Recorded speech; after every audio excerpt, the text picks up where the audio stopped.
قالوا معايا كنت اليوم كان عندي حصه، واحد البنت كتقرا عندي، المهم كتقرا في بروميير اني راسي، جابت لي واحد اللعيبه انا نوريها لكم.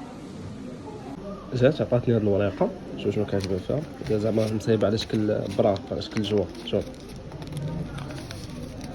استاذ فؤاد وقريبي فؤاد اي مثل الاخ، والله ما عارف شنو مكتوب فيها ولا شنو كاين فيها، والله غادي نحلها فيها جوج ورقات. زيد الورقه الاولى مكتوب فيها مثلك يا استاذ فؤاد، ولكن فاش يكتب الله نشوف يكتب الله شنو فيها. هناك اشخاص حتى لو كان مزاجهم سيء يحدثونك بادب، هؤلاء فعلا من يستحقون الاحترام، لان الاحترام تربيه وليس ضعف. مثال وشنو كاتب الله؟ كاتب مثلك يا استاذ فؤاد.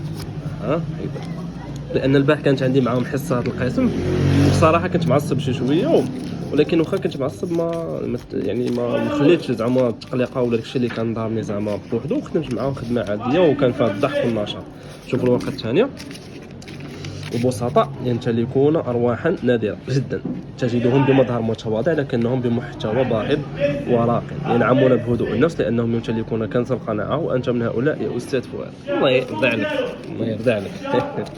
شكرا لك يا استاذ فؤاد لانك سامحتني. عادي عادي. هاد البنت كانت كتهضر البارح، زعما كانت كتهضر بزاف وصافي، قلت لها زعما كنقول زعما سكتوا، ما كنبغيش زعما نهضر ملي يكون الدرس، وصافي هادشي اللي كاين.